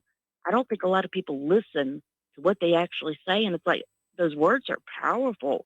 Be Yes. careful with them, Yes. And so, but again, I appreciate your your time and your dedication, Mike. And I hope that people, because you bring up great topics in the beginning, and Mhm. perhaps maybe we should be discussing those topics like we used to, or I didn't. Well, I I'm going to be wasn't getting, a well, I mean, listener. obviously the debate was the big topic today here, and I'm going to be getting to the other topics, as the phone calls start to fade away, but we do have more callers waiting on the line. So, Jackie, thank you very much for the phone call, and we're going to switch over to Tom in Florida. Hello, Tom. Welcome to the show. What's on your mind? Yes, Michael. Good day to you. Good day to you guys. And aloha. Yeah, Mike. Here's what's on my mind a little bit. At on 9/29 at 4:04 and 20 seconds, a guy called in your show yesterday, and he said that I'm a liar, and he called me what do you call me? I can't even think of the word right now. He was calling me a liar, troll? basically. Yeah. A hypocrite. Yeah, the troll. He's a troll. And Miles was right on that. And then he's calling Miles. He's calling Miles yellow. He's calling Miles. Yeah, Miles is what do you waiting in call the Miles? call list right now. I'm sure he's going to respond to that. Yeah. Okay. Yeah, he's calling Miles yellow and a coward. Miles is anything about that. Miles is probably the most patriotic caller I've ever probably basically heard on radio. The man's a true patriot, loves his country. He loves this United States of America. But to that guy, I believe his name was Mitch, the troll. Yes. Yeah. Well, when he was calling and saying these things, he was totally wrong. And, getting back to, he was saying about basically what we've called in and tell him, well, I like to, Michael, I want to know. I believe in electoral college, okay? I believe in the electoral college of this country when you get elected for president. I'm sure, they're always bashing on whom, but I don't see him wanting to get rid of the Electoral College like these leftists do. Mhm. And some of these trolls that call in. The man is trying to keep the Electoral College, and he's trying to, honor what the presidency is supposed to be about with the Supreme Court. And they'll bash him about that. I mean, last night, Mike, it was a debacle as far Yeah. as with this crazy nonsense. Wallace was definitely in the tank for Biden, the demon rats. Yes. Okay, there's no question about it. And Trump was, Trump. I can't wait to this debate here in South Florida here, which I'll probably try to attend. And I can't wait till they bring up this immigration problem with all these illegals. I want to see how Biden's going to handle that, bumbling around with that situation with the illegal immigration. But getting back to that guy, the troll, calling in. He said I was on the phone. I never heard Miles on the phone more than maybe 5-6 minutes, Mike. This guy's saying that Miles on the phone. 15. Sometimes you and Miles tend to go a little long, and it's my fault for letting you go long. But yeah, you can get off on a rant. So can Miles. So can a lot of the callers. Yeah, Mike, and that's exactly right. And that should, it's not nobody's fault. It's not your fault because you let us, you sometimes have breaks and you let us call in and, we get to vent our frustrations, what's going on in the world. And, there's no fault for nobody. We're adults here and, we all have our different viewpoints. Okay. Like Miles said, we all, we may not disagree on everything, but we can agree to disagree. But guess what? Yeah, sometimes I'll call out somebody if they're going to start hitting on me. Like Trump said, I'm not going to be hit. I'm going to hit back. Okay. And, I don't try to be, I'm not nasty. I don't use profanity. I don't call people names. I can help it. I haven't called nobody a yellow dog or a coward or a liar. I don't try. I try to stay away from that because everybody has their own viewpoints. Like I have said, yeah, I might have said something about that guy. I don't know what day it was, 7:28 and 15 seconds. Unbelievable, But getting back to what I really want to talk about. I do want to talk about last night a little bit. Yes. With this debate. Yes. It was to me, Trump was being presidential as far as maybe his demeanor wasn't as far as interrupting, but Biden was ready to crack, and I did believe Trump did save him a few times. But I will say this: Biden looks so weak to me, Mike. How is this guy going to stand up to foreign leaders? He looks like a pansy to me. Biden looks like a bump. I looked like his dentures were getting ready to fall loose. He could have kept going a little longer. I mean, Biden's middle name. I don't know if this means much, but his name is Robinette. His name is Joe Robinette Biden. I never heard that name before. Have you, Mike? Robinette? No, I haven't. It's probably somewhere in his family history. Okay, well, I guess I suppose. They did. Now they're talking about Trump was hitting on Biden about his son. Well, he wasn't hitting on his son, Bo Biden. He was hitting on Hunter. Hunter, yeah. Well, Hunter Biden, exactly. Well, this guy Hunter's had 3 women with 3 different babies from 3 different women in the last 4 years. So I believe Trump had every right to do that because if it would have been a Trump kid, the media would be. If the Trump kids had any dirt on him, they would bash them 24 hours a day on the media. Definitely so these would. media these media creatures, these swamp creatures. I mean, if Trump's kid has one thing bad, they would be slamming him. I remember when he won against Hillary or bashing him about Barron Trump. Oh, he's like a mongoloid. He's real big. Don't you remember that, Mike? I remember that. Yeah, and so I believe Trump had to do what he had to do. He had to let the American people in this country see what's really going on with these leftist Democrats, these demon rats. Now, I believe that in this next debate, when immigration is going to be brought up, Antifa is going to probably be brought up again. They're talking about these Proud Boys. Well, what? These people who love this country, they're Americans. Now, what Biden did with the Virginia situation, that was horrific. Trump should have slammed him down right then and there. Yes. This guy with the Ku Klux Klan. I mean, Byrd and Biden are good buddies. I mean, come on. And, the Democrats are the ones that started the Ku Klux Klan, not the Republicans. I mean, And the only reason they washed it away is because the 64 Civil Rights Bill with Lyndon Baines Johnson. That's the only reason. Okay. That's the only reason Tom? the blacks vote. The blacks were mainly Republicans at one time, Mike. Yes. Yes, they were. Okay, Tom, I got to let you go. We got to take a break for commercials. We got more callers waiting on the line, and we will be right back.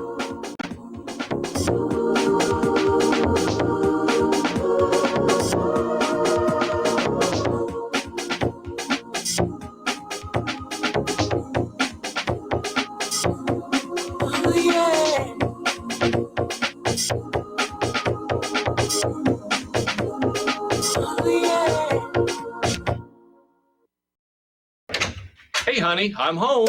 I grabbed the newspaper on the way home. Look at all the news today. The newspaper? Don't you know that all you're going to get in the newspaper is propaganda, twisted news, and false information? Honey, this is a national newspaper. It has to be true. Ha! For some reason, a majority of the population believe anything the mainstream media tells them. The newspaper does not give out the important attention on what's happening to this country and news that affects our daily lives. Say, does that newspaper mention anything about the North American Union? No, not that I can see. I didn't think so. You need to go to www.newswithviews.com, where truth is more important than political correctness. That's www.newswithviews.com. Hey, don't throw that away. We can use that in the birdcage. Okay, move over. Let me start reading newswithviews.com. The truth? Read all about it at newswithviews.com. Newswithviews.com, where reality shatters illusion.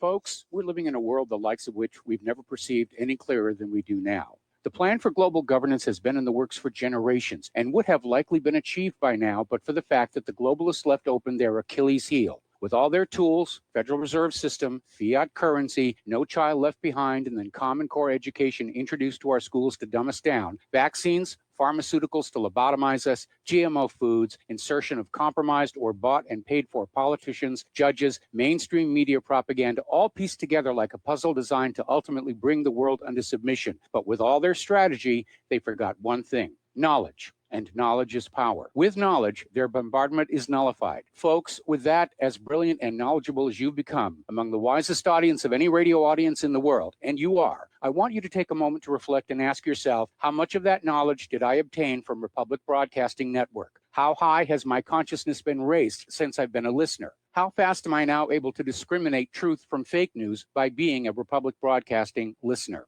How clear am I now able to see the world since I've been listening to RBN? Ask yourselves those questions, folks. Then ask yourself, what is that knowledge worth to me? Like my morning coffee, how would I survive without it? A voice of truth in a sea of lies. Do we not all need to make sure it survives? Like public broadcasting, we are now finding we can only survive with listener support. Censorship, advertisers being attacked, truth itself being attacked. It's the only way through this. We at Republic Broadcasting humbly ask you to become a supporter. Look at your budget and make a determination of what Republic Broadcasting is worth to you and what you can afford on a monthly basis.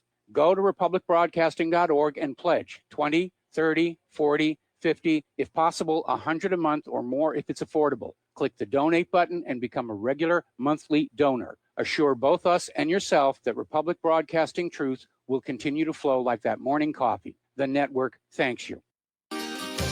When all this twisted steel was swept away,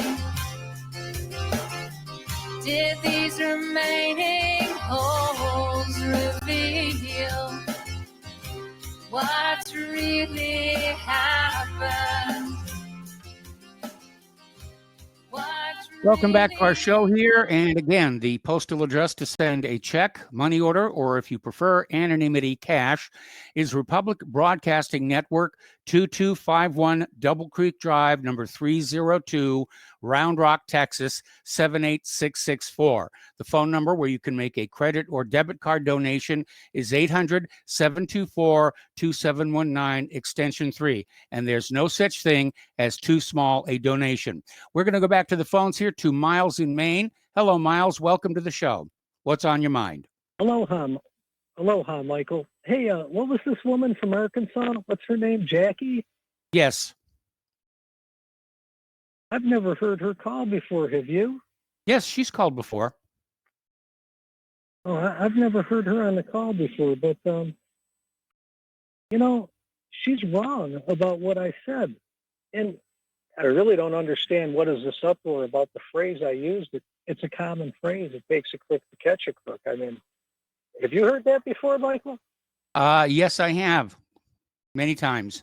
And yeah, so I use a cliche, a phrase, and all this breaks loose.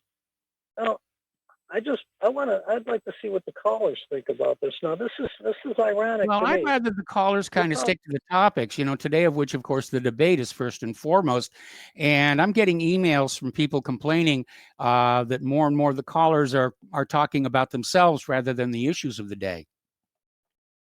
Well, I'm just trying to reply to somebody who commented about me, like Mitchell would want me to confront Mark, or how did he say? He calls me a coward. That's pretty offensive because just because I choose to exercise the topic I want to speak to, which I think I have a right to. So I think I should be able to defend myself with these people. I mean, coward, that's pretty strong, pretty abusive language, actually. Yes. And, I mean, so I'd like to ask the callers, what kind of guy, do these callers think, if you think about this is a guy that's talking about a call, 7 weeks ago? And he's got every minute detailed? What kind of guy does that sound like to these callers? Mm-hmm. Well, Miles, I'd rather we kind of let this fade into the sunset and for you to be a little bit more noble than the other guy. And, like I said, we need to focus on the issues of the day, and the callers fighting amongst themselves is not an issue. No, and I agree. And, and I have talked with Mark before. I've let Mark talk, but I just chose that day, like I mentioned, I wanted to get my point across and not take up, my time talking with Mark. But back on the topic of the debate, I mean, Biden looked better than he has in months, but yes, I still do not think he was effective. I think the he people meandered got what they a lot. wanted from Trump. Was my observation when he was trying to construct an argument. He tended to meander and pull together more than a few non sequiturs. Yeah, and I think Trump did a good job, and I think probably both sides probably took exception with Wallace, if you ask me, because Wallace on several times, just vehemently stated, I'm the commentator and I'm the moderator. Yes. And I think that kind of rubbed people the wrong way. I mean, this moderator was, he was interfering with both speakers, cutting both of them off, and but more Trump than Biden. And he did a really lousy job, I think, because he was talking over both of their responses. And at times, it was all Biden could do to muster a response. I mean, you could see where he came out, and he was talking insultingly against Trump. And, there he is lying again. And this, and it was kind of insulting. And then, the Trump people saw Trump, for the reason they support him. Trump come out swinging, and, Trump's not going to take this. And he came out firing away at him. And Trump looked pretty good. He looked energized from everything I see. I mean, Trump looked like he'd probably been waiting for this moment for quite a long time. I imagine so. So I don't think much really changed. I mean, Trump satisfied his people. I guess Biden satisfied his people, but probably nothing to bring somebody who's undecided to say, that's the guy I really want. And I think all in all, Trump had a little bit more control over his emotions, yes, and his ideas than Biden did. So, I mean, I would have to say, I think Trump probably got a little bit of a bump out of it, and I think Biden, they were just happy with Biden to see him have the ability to communicate. But that's all I've really got to say. I think Trump did all right with the debate. I think Biden did better than expected, but not enough to be presidential. And I think in this upcoming, as we're already seeing in these polls, Trump's numbers are soaring again. Yep, they certainly are. All right, Miles, I'm going to have to let you go because we have to take another commercial break here. We have more callers waiting on the line, and we will be right back.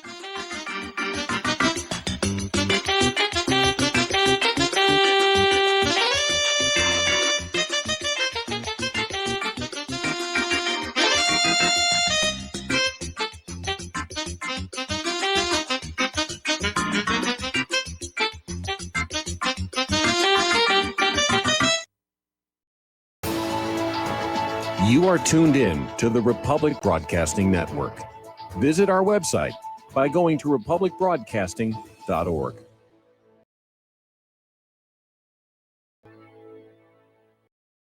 Extend your life with Extendovite.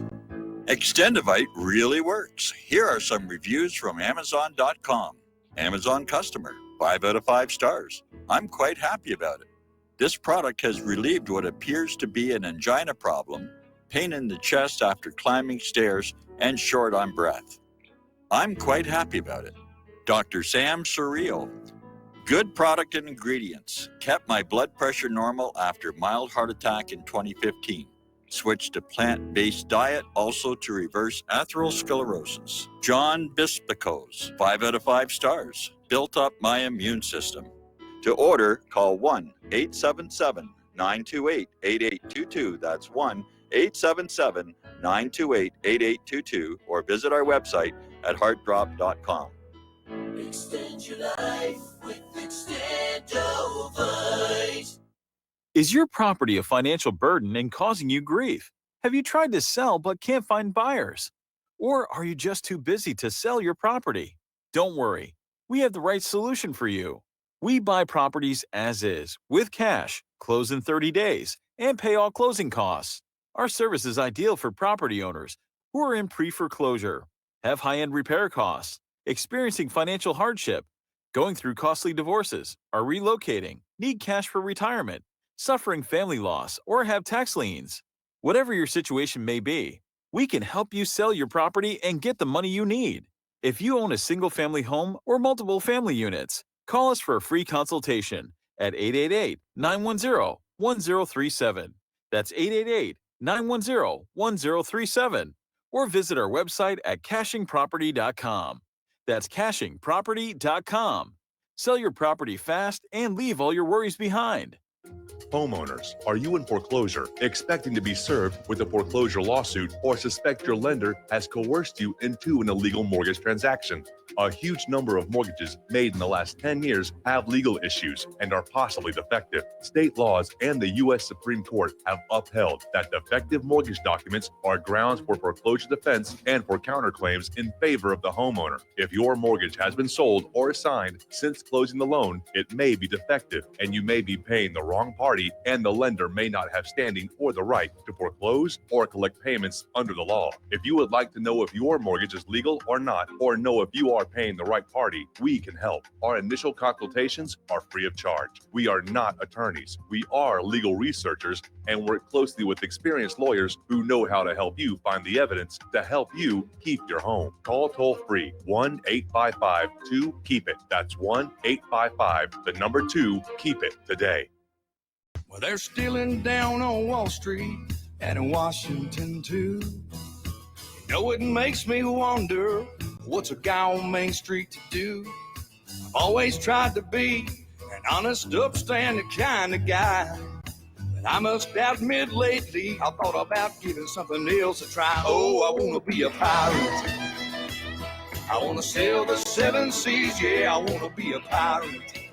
Welcome back to the show here. And Pat in Fort Worth called back in and suggested that people who want to fight with each other, the callers who want to fight with each other, go to chattango.com and not take up our precious airtime with these little insult wars. And I do have to agree, and we do have to tone it down. I'm getting a lot of emails from people really complaining that that's not what they tune into the show to hear. All right, let's go back to the phones to Cody in Illinois. Hello, Cody. Welcome to the show. What's on your mind? Hello. I would agree with that there, Mike. It's getting a little petty out there. Yes. But, Yeah, talking about petty, I can only handle about 30 minutes of that debate. You know, I'm just offended by the whole system. According to Sons of Liberty, Bradley talks that there's over 1,000 people that run for president, but the whole media, you know, CIA-controlled media, we never hear about them. You know, they give us two guys that should be retired. You know, and probably Biden's only running maybe to try to keep the heat off of him or his son. You know, and all this corruption going on. This and Burisma I and was gonna China comment- and all the rest of it going on. Yeah, but it's insulting, you know, the choices we've got. I mean, I like the fact that Trump hasn't, you know, gave us any major war, supposedly. Who knows what's really going on in the Middle East, but the supposedly, you know, there's not a major war, so we'll see. But you know, we've all been enslaved by the 14th Amendment. That's what, you know, boggles my mind. Before the 14th Amendment, you know, that was used to bring the blacks in, and then the whites forgot that they were supposed to have the freeman, you know, status, and then we've all become slaves to Washington D.C. Yes. And the gal from Arkansas was talking, well, what can we do with? I think she was talking about Breonna Taylor and all that. We got to get the common law back. The common law is in the Constitution. It says at law and equity, and that is the common law. But back in 1938, there was a Rules Enabling Act that the federal courts used to basically commit treason. They justified merging common law and equity into civil law, and are covering that up. Well, what's the advantage of common law? You know, they don't even teach it properly, apparently, in law school. They just say, oh, it's just a body of, you know, rulings or whatever. Well, it's not entirely true.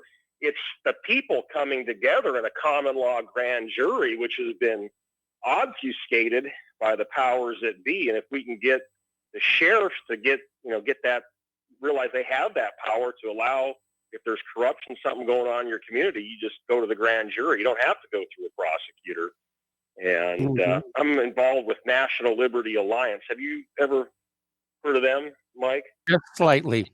National Liberty Alliance, they've got some different court cases trying to bring this to light, and it seems like the judges just last week, they threw one out because, they want you to use an attorney to file it. And see, that all goes against the common law. A group of people can go file a suit, and, you know, but they just don't want to give us proper access. But, you know, for all the groups that are frustrated with what's going on, instead of burning down our cities, if they would just demand that a common law grand jury was impaneled, go to your sheriff. You know, if you're in I told them in Kentucky the one day there they protested, you know, get the common law back. Then you don't have to rely on a dishonest prosecutor or this AG right now. I guess he doesn't want to really release the grand jury information or video or whatever. He wants another week.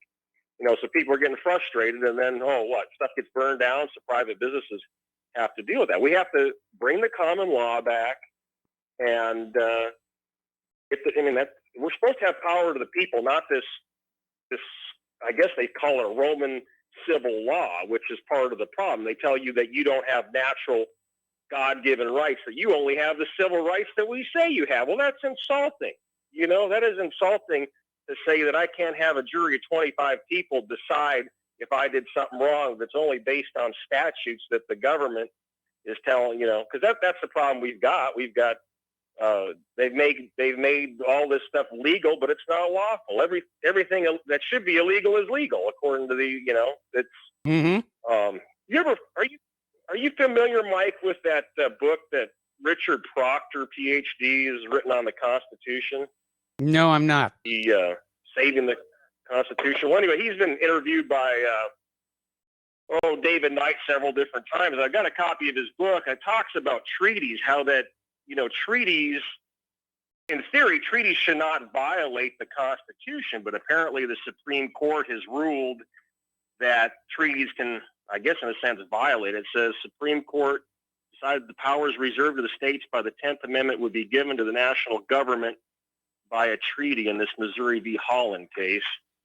So there's just all these perversions of the people's sovereignty, and I don't know. Common law, I think, is a good way to possibly, to bring back some rights without a civil war. It's the only way I can see it right now, because everything's so far gone. So I It urge everybody may trying to not be possible to bring back learn about common it. law without a civil war, unfortunately, is the situation we seem to be in right now. And I, for one, would hate to see that. But at this point, it does look like it's a very real possibility.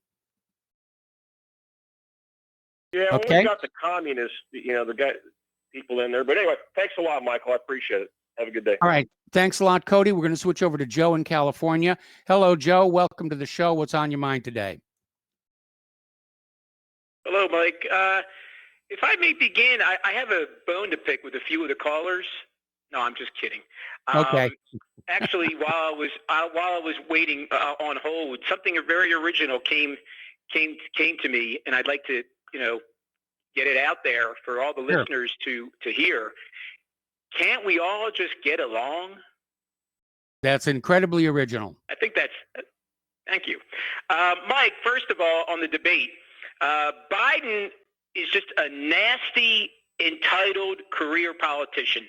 Yes. That's how I see this man, who That's a good resents being description. asked the tough question. You ask him the tough question, he feels like he's indignant. He's offended, and not to mention, he looked ancient last night. I thought he looked like he was 110 years old. He made Mr. Burns of The Simpsons look young and hearty. Yes. Yes. So, but I just thought I didn't like all the interrupting by Trump, but I thought some cases it had to be done. But I didn't like the question that Chris Wallace brought up about white supremacy. And what I don't understand, Mike, chief reason for my call is I like Trump's domestic agenda. Basically, I don't like his foreign policy. I'm very upset with him with what he's doing in Syria. If he has the autonomy to act anyway, I don't think he does. I think higher powers are controlling the foreign policy. But his choice of Amy Barrett was excellent. I don't know about Gorsuch and Kavanaugh. Maybe it's a little too early to make a judgment, but I think this Barrett woman, I think she'll she'll decide cases in the mode of her former employer Scalia. But I contrast that with the other choices, his other personnel choices in the administration that I just don't understand. He picks these people who don't share his beliefs. So I don't know what you think about that. I think you've commented on that quite a few times. Yeah, probably more than I needed to, but anything else for you today? Yeah, I'm wondering too, on Trump's judgment, why would he? I mean, he has to know. I mean, I've read two of Bob Woodward's books, The Commanders, written about the run up to the first Gulf War, and the book about the CIA, where he allegedly had that deathbed interview with the former DCI William Casey, where they say he may have made up the quotes. But why would he grant Woodward the interview to begin with? I mean, where is his judgment? I know what kind of person Bob Woodward is. I wouldn't get within 10 feet of him. My understanding is that a lot of the people around Trump pressured him to do the interview, that he didn't want to do it initially. But Trump keeps forgetting that not everybody that's around him is on his side. And again, I think the biggest strategic mistake that he made coming into office was trying to keep all these Obama holdovers. And instead, he should have just scraped out the administration like a hollow gourd, like a jack-o'-lantern pumpkin, and said, we're going to start from scratch, and we're going to hire a whole bunch of people from outside the Beltway to do the work. Mike, are you aware if the second or third debate will have that same format that started in '92, where they have these idiotic audience members asking questions, where they can easily have a plant of one or two people ask Trump a very uncomfortable question? Are they going to have that format again? The next debate is going to be a town hall format. Terrific. Okay, so they're going to be plants in that course audience, they are. and they're going to be selected. Right. Yeah, and they hand them. Last thing, Mike, I just wanted Okay. Last thing, I just wanted to direct people to Dr. Mercola's website. He's written some very excellent articles, columns about the vaccine. One of his most recent articles was an interview with Wakefield. He just came out with a new documentary called 1986: The Act, which provided liability protection for big pharma. 1986: The Act. And Richie Allen did an excellent interview last night with a German, a very, very reputable German scientist who's come out with a new book called Corona False Alarm. I think his last name was Bakti. Excellent interview. So I would urge people to listen to that. Thank you, Mike. All right. Thanks an awful lot. We're going to switch over to Mitchell in Memphis. Hello, Mitchell. Welcome to the show. Please be very gentle. Hey, Mike, are you there? I'm here. You're on the air. Hey, Mike, real quick, that guy mentioned Dr. McCullough, and that's a very, very good source. Dr. McCullough is probably one of the best naturopaths out there. Another caller referenced Proctor. Proctor comes on somewhat of a regular basis on David Knight Show, and that's a good watch also. There was a wonderful call there, and this is the old Mike I missed. That guy was talking about common law. I think he mentioned a date there, 1938. And there's been a whole long train of events, if you will, of key dates where the government's just completely off the rails. And I'm going to check into what he was talking about because that's good information, and I like that direction. So I want to get something straight. I'm not a troll. And that's becoming sort of this cheap shot thing, like calling someone a conspiracy theorist or a racist or we're going to start tamping down on that because I'm getting a lot of emails saying that this is not what people are tuning into our show to hear. Well, and I called in because of it, because I'm tired of it also. I'm gonna get off the phone here. I just want to say I've got it loaded. The two of those videos that I was talking about, I've edited this out, and I've got these guys dead to right saying exactly what I said they said. I am not a troll, okay? Okay. So the point is, I've got these loaded. I'm not going to play it because I don't want to waste everybody's time because people want to talk about other things in the election and stuff.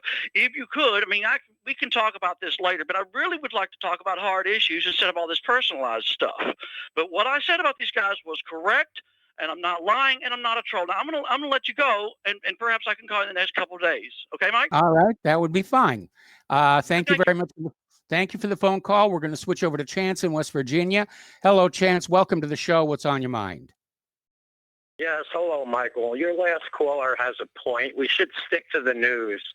Yes. And Michael, I feel vindicated. When I called in last week and I said how easily a show can go sideways when people bicker, it becomes cheap, silly, and superficial. Apparently, a lot of people agreed with me. It doesn't surprise me. It doesn't surprise me. So we should keep a lid on that. Stick to the facts and give out the news. And Michael, as far as I'm concerned about the debates, I think it was a total embarrassment to the American people and to the country and to the rest of the world if they were watching it. To watch these men act the way they do, vying for the most powerful political seat in the world, it was a total embarrassment. And that's all I have to say, Michael, and thank you for taking my call. All right. Well, thank you very much for the phone call. We're going to switch over to W in Texas. Hello, W. Welcome to the show. What's on your mind? Hey, Mike. If I wanted to vote for a septuagenarian white dude, I would hopefully wanted to vote for Jesse Ventura, but he's not on the menu. So unfortunately, these are the only two choices. But I just wanted to say both of these candidates, and the reason I'm saying that is really because both of these candidates were like swooning and like flirting with vaccines. One was saying, I'll have one ready in a month. I'll take her out in a month. The other one was saying, well, you don't know what you were doing. You don't know what you would do with that vaccine. It was really sick. So, both candidates, and I've heard it said that, Trump is kind of playing the long game and not really going to play that if he's reelected. But, Biden said he would do a national mask mandate. But just the fact that both of these candidates and people are still so misinformed and disinformed that the key word hydroxychloroquine was not brought up the entire night just shows you where we're at. Like, they're just flirting with this vaccine idea, and it's not a good look. And lastly, there's a show on Amazon Prime. It's called Utopia. And if you watch this episode series. It is literally like looking in a mirror of this entire year dealing with this disease. It's really interesting. So you all out there, check out this show called Utopia, and it's talking about vaccines and pandemic type situation. That's it. All right, thanks an awful lot here. We're going to start with W in Texas. And W, I may have to take you through the commercial break, but what's on your mind? Oh, that was W. All right, then we're switching to Alan in Texas. And Alan, I may have to take you through the commercial break. What's on your mind? Yeah, just a quick observation. It seemed to me that most of the close-up camera shots were for Biden, where he looked directly into the camera. Yes. And most of the shots of Trump were distance shots, and I would call that subliminal. Yeah, it is definitely a method to put the emphasis on one person over the other in a video or motion picture presentation. I had somebody else write on in and say that the problem with Donald Trump wasn't so much the makeup and the hair, is that he was lit differently than Biden. Biden had a nice flat light to hide his age and everything, and Trump had more of a raking light that made him look a little less Trumpian. Yes, I agree. I think it was entirely subliminal, and I think that probably affected a lot of people. All right, Alan, stay on the line. I got to put you on hold. We're going to take our last commercial break. Back with the last. All right, then the phone lines are open. 800-313-9443. We'll be right back.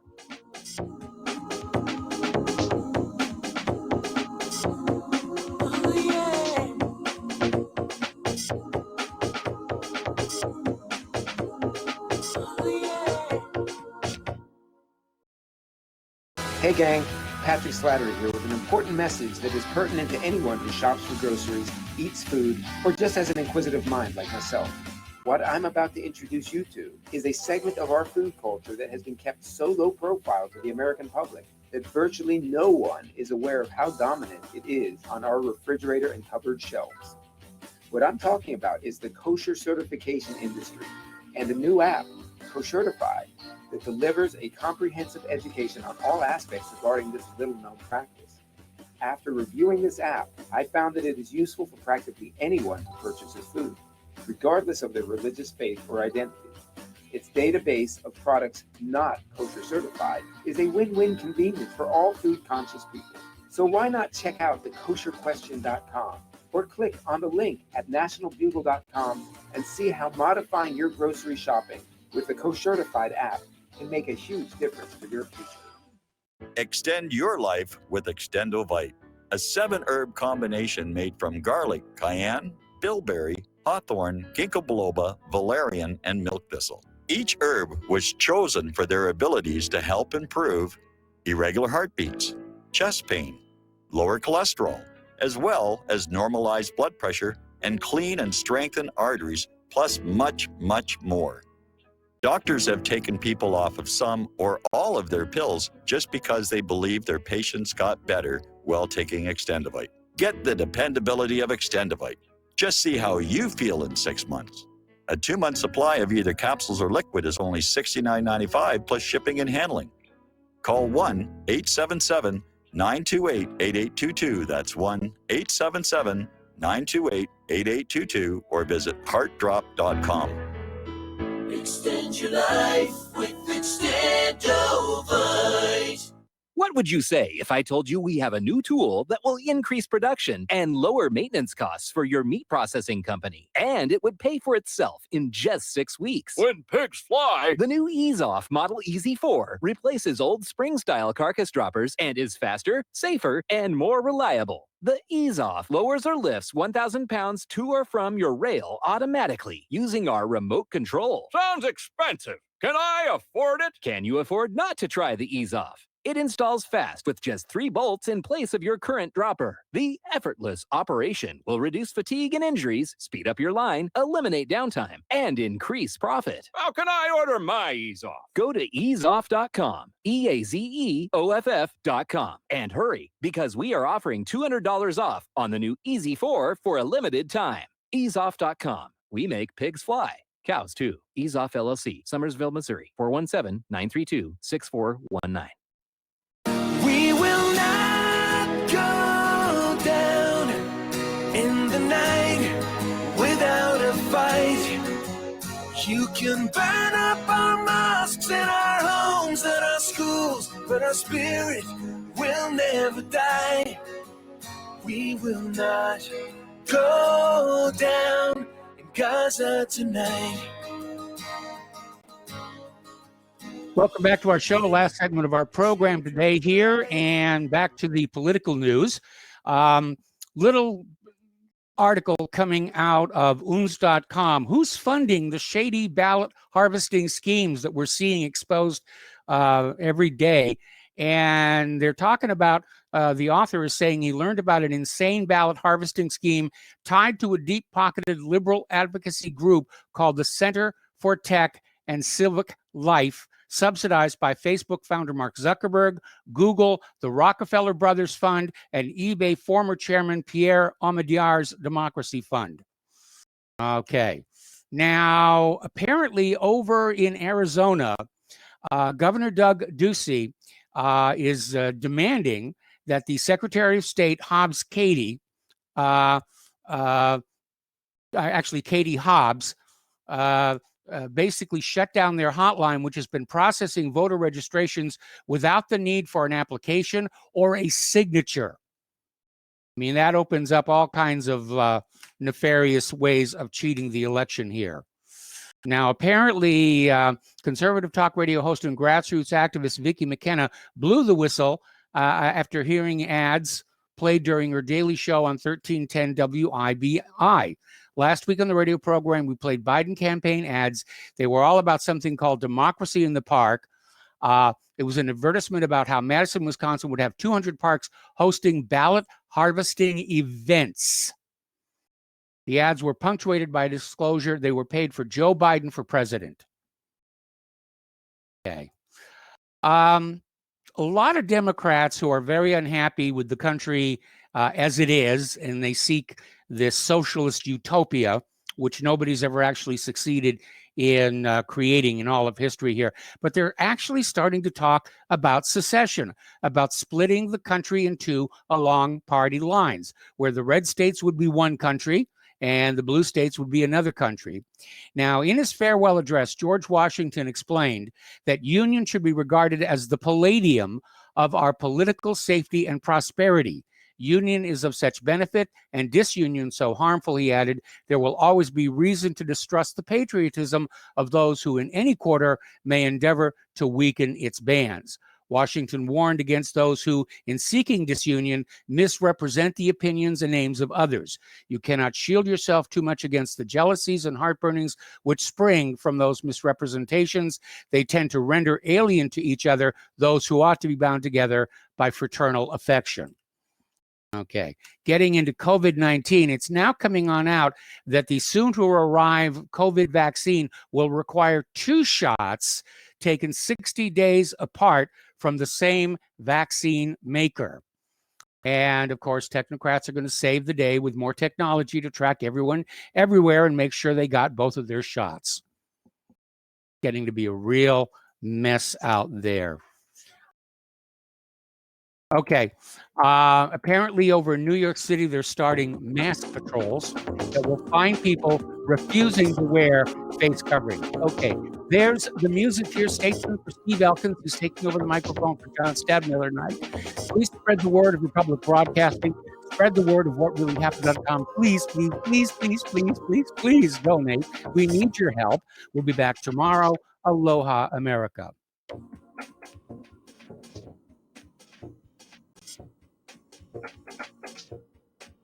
Thank you.